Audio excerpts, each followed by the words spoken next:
Hello, welcome to Hard Folk. My name is Matt Gower. Today's guest is Mikhail Laxton, and he's here to talk about his concert series 613 Soul.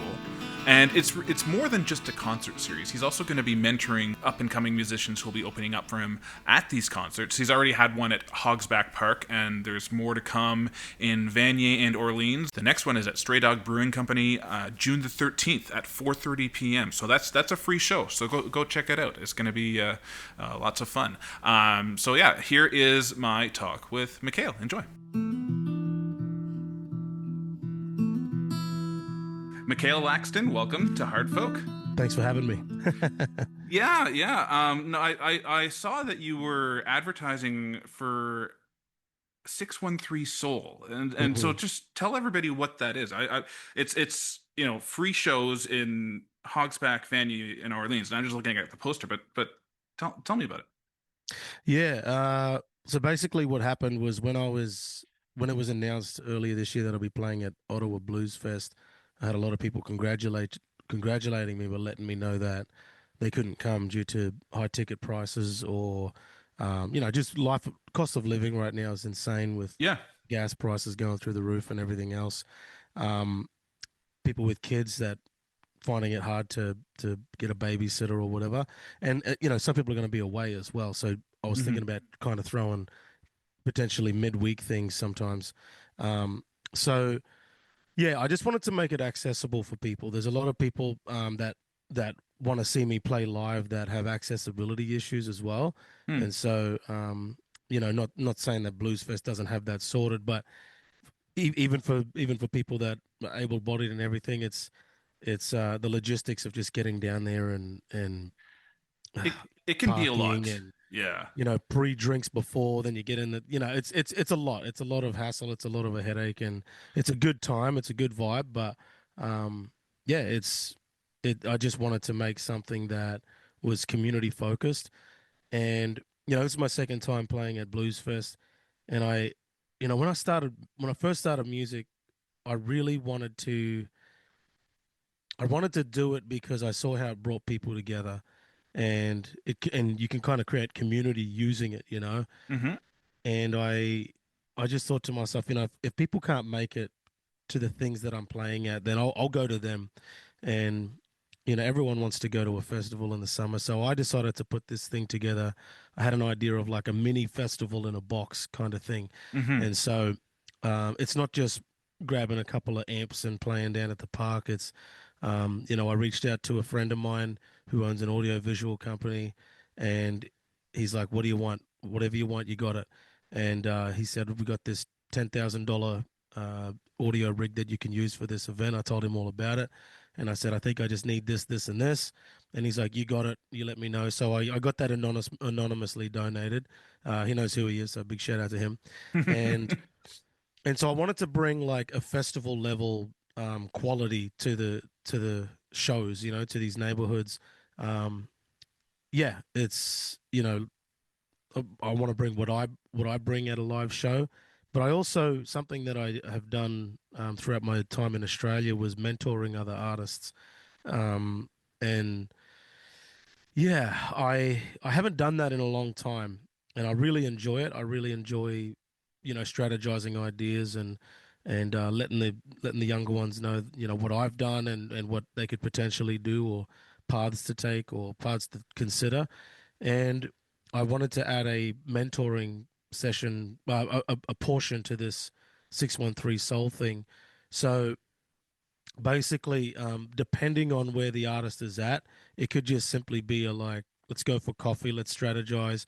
You can pick my brain for answers. I don't have answers. Oh, sorry. I don't have answers, but I have a lot of ideas. And the one thing I'm not afraid to do is try things out. So I think in the mentoring session thing, I I think a lot of artists out there that are up and coming or that have been in it for a long time, I think we need permission sometimes to do things, and not need, but we think we need permission to do things sometimes. Hmm. And so having somebody else in the scene that you respect, or that just you can chat to be like, yeah, just go do that. It's like sometimes it's as simple as that. But again, depending on where they're at, I kind of tailor the sessions around what they want to do and maybe what I see as something that they could work on, you know? So, for example, like there was a lad that I came across who is a really good singer, really nice voice, really good songwriter, but he hasn't played any live shows Hmm. and he doesn't have any recordings. So I was just like, okay, well, instead of like a strategy chat, we can go for a coffee and do that. But how about we have a performance and recording session, like a demo session, where I check out uh, how you perform live. I'll give you a couple of tips and tweaks if you need it, because I don't want to bring somebody that's really green onto the stage without any preparation, Right. and they're just, you know, they're not wearing shoes and they're just like, oh yeah, whatever, you know, like just kind of. Hmm. I want to present a show with 613 Soul, and so making sure it's a good quality event, even though it's free for the people that are viewing it and attending. And then, you know, like this lad that I was just chatting to recently, I just said, man, I think you really need to like get some recordings done. So, you know, one of the sessions is going to be him come in for the evening or the day, and we're just going to produce a track and for free, pro bono, and and yeah, and just, you know, get that little bit of experience under their belt, a little bit of video, a bit of content, and then they've got something to be inspired by, you know, hopefully. Yeah, and that's something even something like a recording session, that's something everybody can use, no matter, what point you are on in your musical journey, like just seeing how people have different methods of doing things, whether you've recorded or not, and just being comfortable in that environment is a really great learning experience. Yeah, absolutely.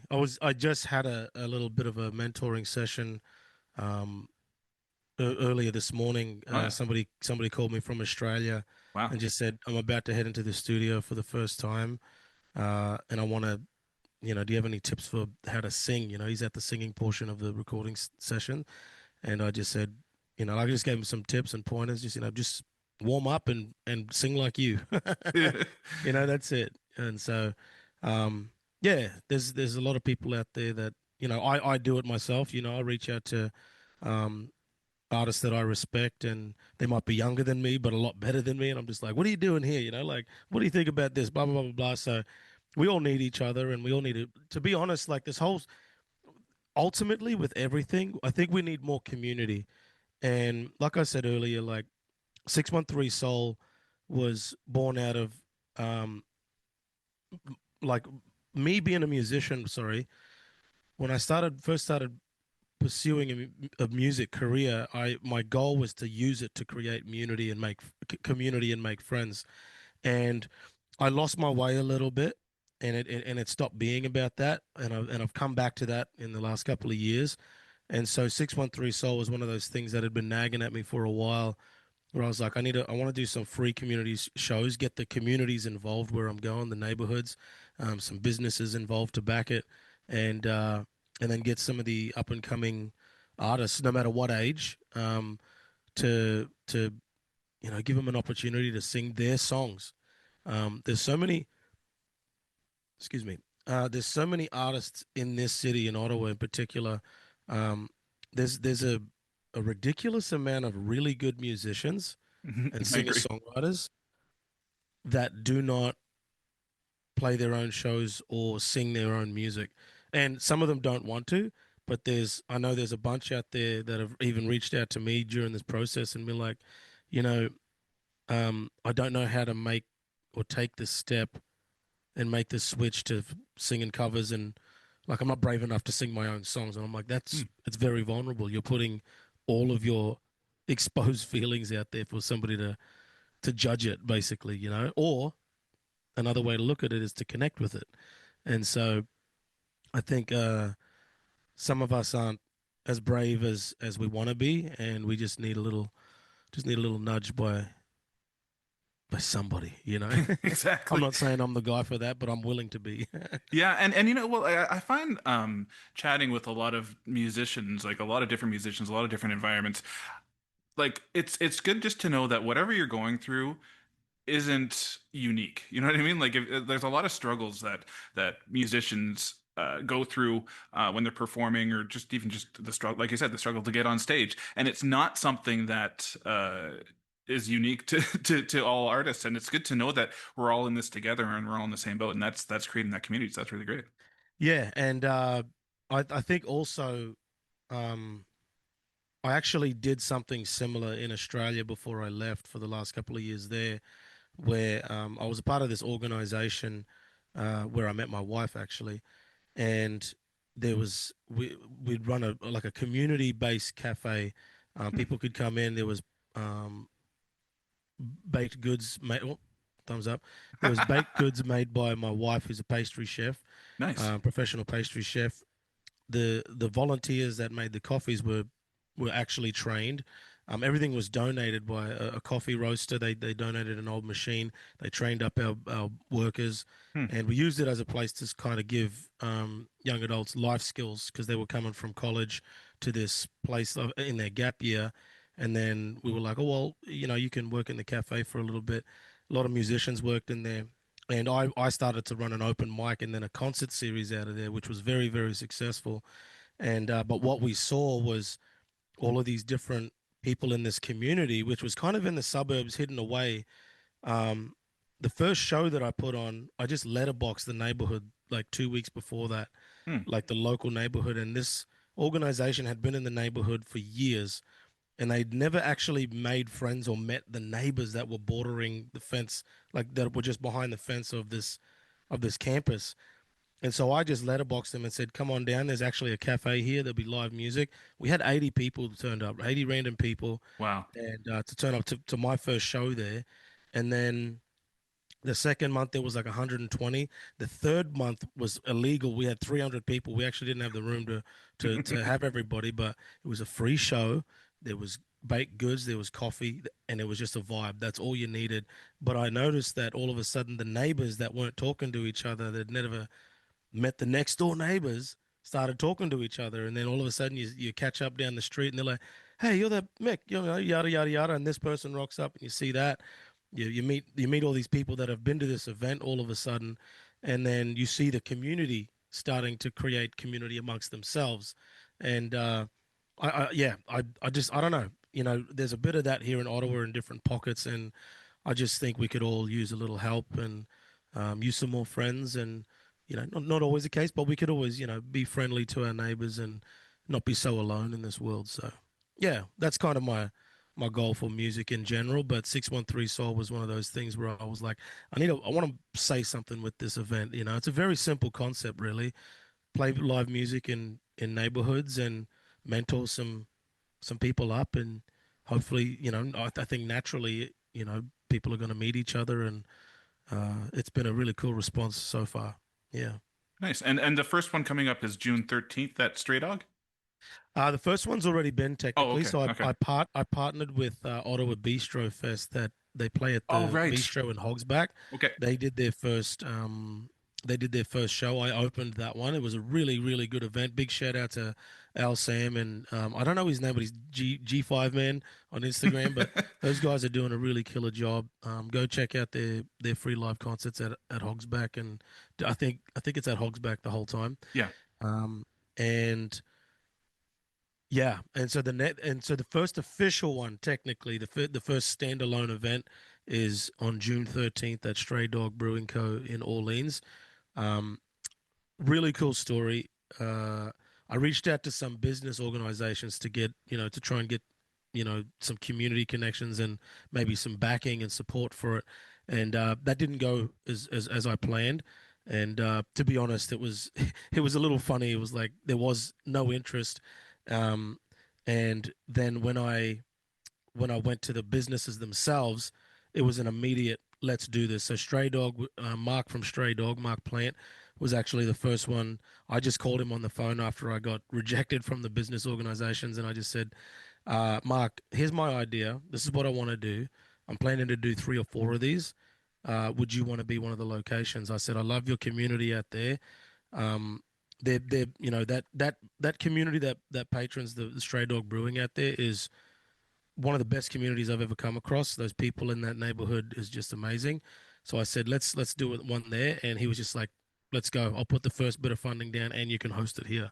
So I was like, let's go, And then when I reached out back to the business organizations and said, hey, you know, thanks for that, but I found this place, and they wanted to jump on board all of a sudden. We're like, oh well, you could do it up here where we do our things, and I was like, no, no, this is the community. This is being run by the actual community now, so which fits more on par with what we're doing. So, yeah, some people see the vision, some people don't. But again, you don't let a no stop you. Yeah. Like all musicians, we've got something wrong with us, where we keep getting rejected and turned down. But we can't stop. We got to keep making music. We got to keep singing, and when you're passionate about something, there's really no way to stop you from doing it unless you decide not to. Yeah, and sometimes you just gotta show people what they're missing, and then next time around, hopefully they'll jump on, right? I'm open to that, but Yeah, again, like some people see the vision, and some people come around a little later yeah, than others, and everyone's welcome. But I was really, I was really, I was really impressed and really stoked that the Stray Dog Crew were just immediately like, yes, we're all about this. This sounds good. This sounds right. Let's do it. So yeah, nice, nice, and then it grew from there. sure. Um, yeah, we're doing one in Vanier, and then we're also doing one. Yeah, we haven't announced that, but I'm in talks with Stittsville. We're going Hmm. to be doing one at the Stittsville Village Square, Oh, okay. and Urban Art Collective. We just partnered with Urban Art Collective in Hintonburg. They are running an event at the island of Zeebe between Okay. Ottawa and Gatineau, Hmm. and so there's going to be this thing called Evenings at Zeebe. Right. Uh, I had a chat to those lovely people, and they were like, "This sounds amazing. Bring your event here." And there might be a bit more of a 613 soul um, thing happening. So there's the events, but then there's this idea that's brewing in the background, and I think it's going to be something really cool for the city. Yeah, it sounds like it's growing. Now you mentioned your roots in Australia. And and this is all about community and everything. When you made your move to Canada, how did you establish yourself in this new music scene? How did then? I bet you that's probably a story you tell a lot of the artists that you're mentoring. But how did you establish yourself in a brand new city, brand new country, totally different? Um, mm, okay, I'm going to tell you exactly how I did it. First of all, it was really hard. I had some really cool. When I moved here, I was coming off the back. That didn't sound right. Um, I it was when I first moved here, it was off the back of I just had a high profile thing. I was on The Voice in Australia Oh, okay. for a couple of episodes. I was touring ironically, with a Canadian reggae band as a fill-in guitarist, and I just finished a big tour around the east coast of the country there. I got married here, and in order to uh, kind of get my name out in the industry here, it's very practical things. I literally just started going to open mic nights.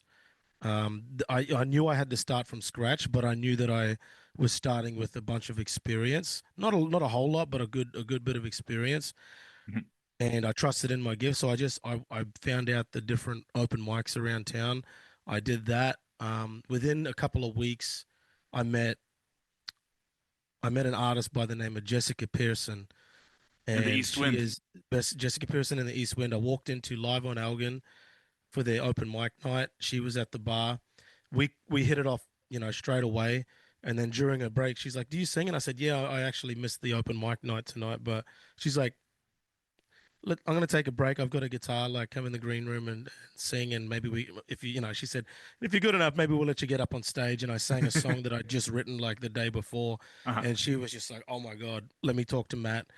She spoke to the open mic guy, and at the end of the night, they let me on. I played to like maybe four people, but Matt was like, "Come back next week. We're gonna feature you as the feature artist for the open mic next week, so you get like a 30-minute set or 20-minute set." Cool. So I came back the following week.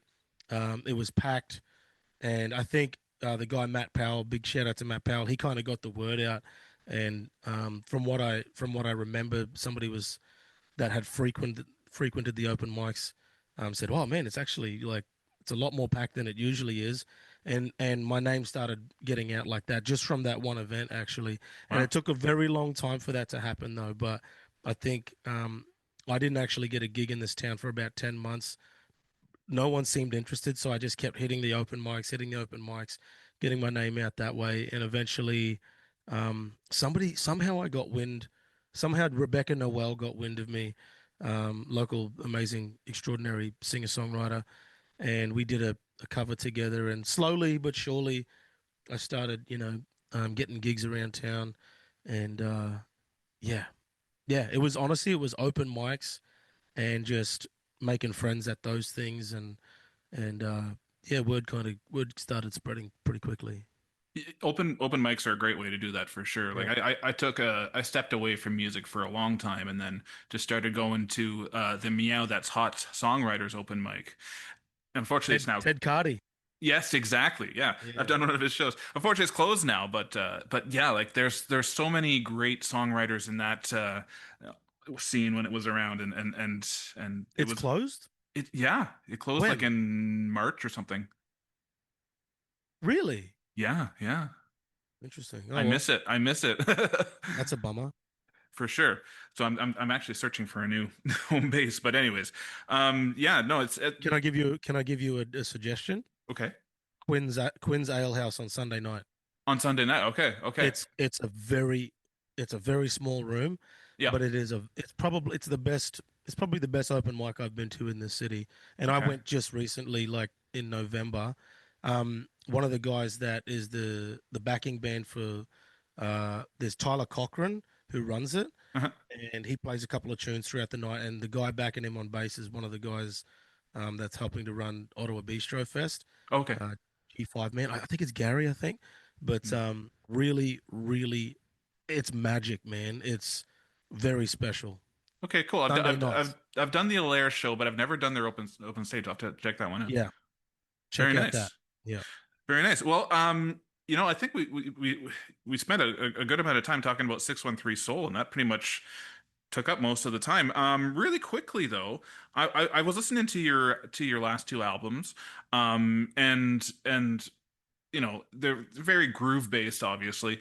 I'm curious, what influences are your like most your direct influences on your music? I'm guessing maybe 70s soul is like Al Green kind of Yeah. thing, or Yeah. 70s anything really. yeah. I grew up on a lot of CCR. Wow. That's honestly one of my favorite bands of all time, to this day. I grew up on a lot of rock, like classic rock, AC/DC, some Eagles as well. Hmm. A lot of Eagles actually. A lot of those three were the big ones, but I've really in my older in my adult life, I've become a little bit obsessed with CCR. But the guy, singer songwriter wise, when I was 18, I was introduced to the music of Amos Lee, Oh, okay. and that's where my friend introduced me, and she said, "Come to the library. I'll show you some videos." This was back in 2007, and that's where I made my decision to become a singer. I wasn't a singer before then. Hmm. I heard his voice and I listened to his songwriting, and it really hit me like really, really deeply. And I just remember sitting there watching some of his live performances, and I was like, that's what I want to do. I want to write and I want to sing like that. And so a lot of that, I wouldn't say that stuff's necessarily groove based. It's definitely soulful and kind of Nora Jones vibe. I was very into Sure. that as well. Um, but yeah, I've just got this natural inclination for bass and drums, but also um, very raw recordings as well. Like I don't like a lot of polish, and I kind of I just kind of like the feel. I like the feel of music and not necessarily the technical proficiency of it or anything like Right. that. I love vibe. I love vibe big time. And so, um, yeah, influences. I would say songwriting, wise would be Amos Lee. Still to this day, I still listen to his records pretty much every day. And anything that's like soulful or groovy, and I like ballads. I like big ballads. So yeah, and folk music. I love folk music too, like modern folk, Yeah. um, chill. Like just there's a lot. It's kind of whatever, really, to be honest. Yeah, Cool. yeah. And I'll finish off with one with my last question that I like to ask. Who's like a personal influence for you on your music career? Like that doesn't have to even be Oh, someone involved in music at all, but who's someone who's influenced you personally? musically. It doesn't it could even be just like I say, like it could be a teacher who said, don't pursue math. Like or like, I whatever I it is. think honestly, like I would have to say my Uncle Bill and my mum. Okay. My mum's brother. So my mum was the one that recognized that I had music as a gift, and then I got it. They got me a guitar when I was 11, and I picked it up really quickly, and so she got me lessons. But it was my Uncle Bill who, my mum's side of the family. Um, and I love them. And if they see this, I don't mean anything by this, but they love music, but they don't necessarily have the music bone. Hmm. But they're absolutely obsessed with music. They love it to bits. And my uncle Bill, he had a farm that I grew up on basically, and he got this really cool drum kit when I was about 11, 10 or 11, and he used to throw these really cool barbecues at his farm every Friday night or Saturday night, and they would sit outside on the patio. The drums were inside, just in the windows, and there was this really sick Bose CD sound system that he had um, back in the late '90s, early 2000s. It was early 2000s actually, and he had this really cool CD collection, but the three or four CDs that he were on repeat were the Offspring Americana album, AC/DC, any album at all, um, some Status Quo, some and some Aussie stuff as well. And he would be like, they'd be cooking the foods, having a couple of beers, and he'd be like, "Get in there, jump on the drums." And that's how I learned how to play drums, was playing along with those records. So I Okay. started on drums, then I got guitar, and my uncle Bill just kept investing. Like he didn't have to. And I remember my mum bought me an electric guitar, but we didn't have an amp, and so my uncle Bill just rocked up. I was at his house one day, and he came back. He said, "Oh, I'm gonna go get some shopping." He gotten some groceries and then a guitar amp, a brand new guitar amp for me. And so I was just like, "What?" And he said, "Go in my room, take the drums in there." You know, and he got his daughter, my cousin Tish, to jump on the drums.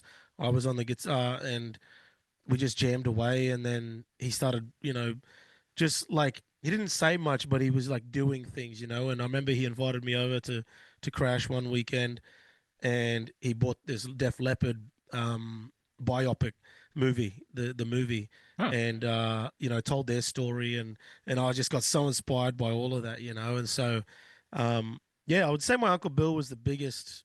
My Uncle Bill was probably the biggest champion of that, and my mum as well was a big champion of that.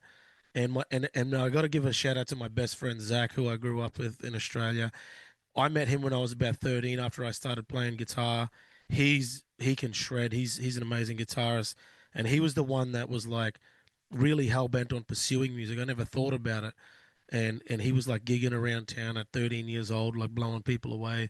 He was writing songs, and he really pushed me to do the same thing. So yeah, we still talk every week, and we talk about that time and how far we've come. And so yeah, there's three people: my mum, my uncle Bill, and my friend Zach. nice, Personal nice. influences, yeah. Yeah, well, Mikhail, thanks so much for joining me. We'll remind people again, it's 613 Soul. The next show's June 13th at Stray Dog. So go check that out for sure. Yeah, Yeah, thanks all so the much. all the dates are on my website, mikhaillellaxton.com. Okay, we'll put that in the comments as well. So, Mikhail, thanks so much for joining me. Thanks for having me, man. Appreciate it, Matt.